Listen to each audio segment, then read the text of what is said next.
Hi everyone, my name is Victoria, and today I'm going to be discussing financial social work and my interview with Rosalind Becker.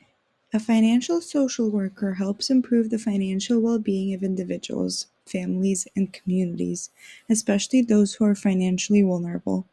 They make sure people have access to financial services, resources to build their assets, and financial education. They help resolve financial crises and guide families to make smarter financial decisions.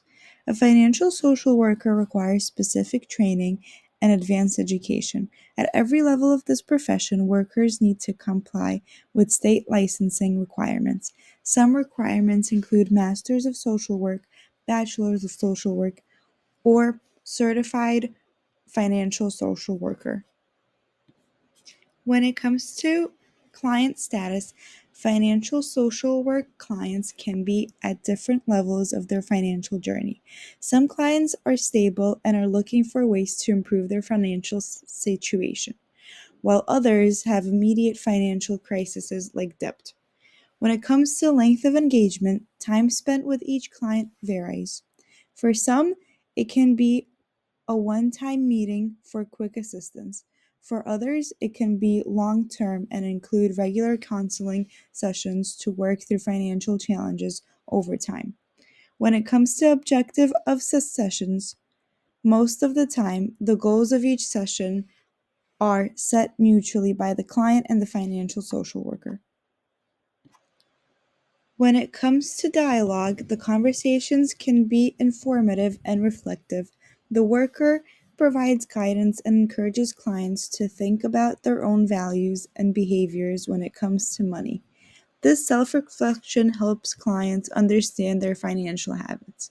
When it comes to monitoring, usually financial social workers have a follow-up process to check in on their clients to ensure that they're sticking to the plan they have set during their session. They follow up over the phone or in-person meetings. When it comes to topics addressed, sessions typically cover financial topics ranging from basic money management techniques to understanding money scripts, as well as specific financial crises that the client is facing, and therapy. The financial social worker that I have interviewed was Rosalind Becker. She has a master's in social work from Hunter College and obtained a licensed master social worker license. She is also a certified financial social worker. She has been in the field for about 15 years, but focused on financial social work for the last 8.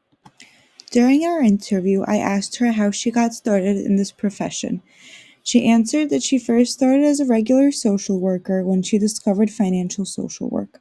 She was working for families in crisis and recognized financial stress as the cause for issues like housing instability, food insecurity, or even mental health struggles.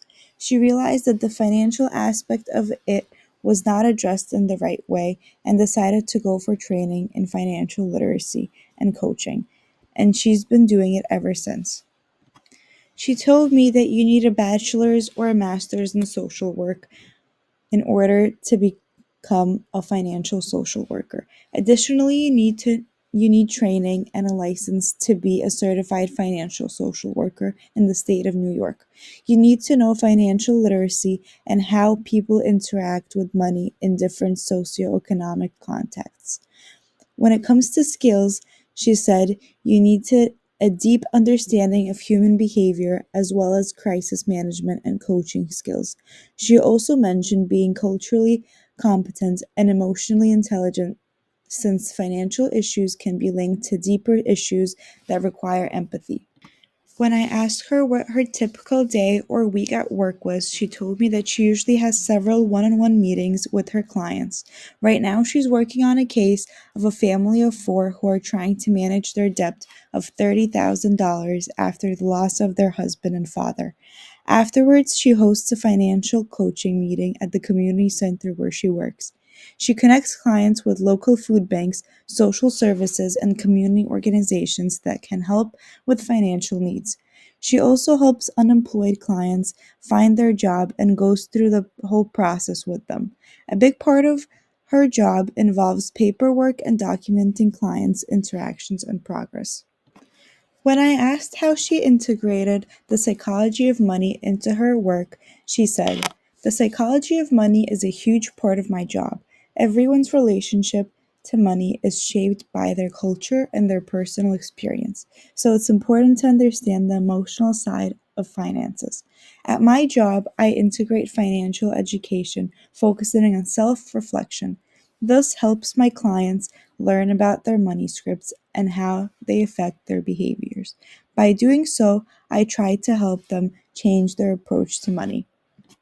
Rosalind's favorite question was why she likes her job. When I asked her that question, she answered, "I love the impact I have on people and their lives. I get to see firsthand how improving one's financial situation changed their quality of life. Seeing this makes my job so much more rewarding than just a paycheck." When asked what she disliked, she told me, "What I dislike about my job is the systematic nature of financial problems. It often feels like I'm able to address the surface level of the problem when the root causes of the for most are economic inequality and access to resources, but I try to focus on my part." She sees a trend of an increased focus on financial literacy and social services. More organizations started viewing financial stress as a major barrier to stability. She also sees a switch towards digital tools and phone apps that help people manage finances. Her advice for someone interested in pursuing this profession was to get as much hands on experience as you can through internships, volunteering, and working in community organizations. Building skills in financial education, social work, coaching, and be ready for ongoing learning. She said personal finance is constantly changing and you want to be up to date, but most importantly, she said, to be empathetic. When I asked her what inspired her to become a financial social worker, she answered, "What inspired me to work in social work was my childhood. I grew up in poor with a single mom who had two kids and worked countless hours to make sure we had all that we needed. So, ever since I was a kid, I knew I wanted to be a social worker and help people in the same life situation as me to stand on their feet. When it comes to financial social work, I saw how financial issues were the cause of many challenges my clients faced, and I wanted to help them not just short term, but to teach them ways to take control of the main cause of their issues, money." After everything I've learned about this profession, I would definitely be open to accepting advice from this type of financial professional because they have years of experience. They work with different cases every day and help with resources to improve people's financial situations. Therefore, I believe they're knowledgeable and would be able to guide anyone in their particular life situation. I do believe the cost of hiring a financial social worker would provide value in improving one's financial situation. Financial social workers combine emotional support, financial education, and coaching skills to help their clients with financial problems. They combine reflecting on money scripts and unhealthy behaviors towards money with tools and community resources to help people in a more personalized way.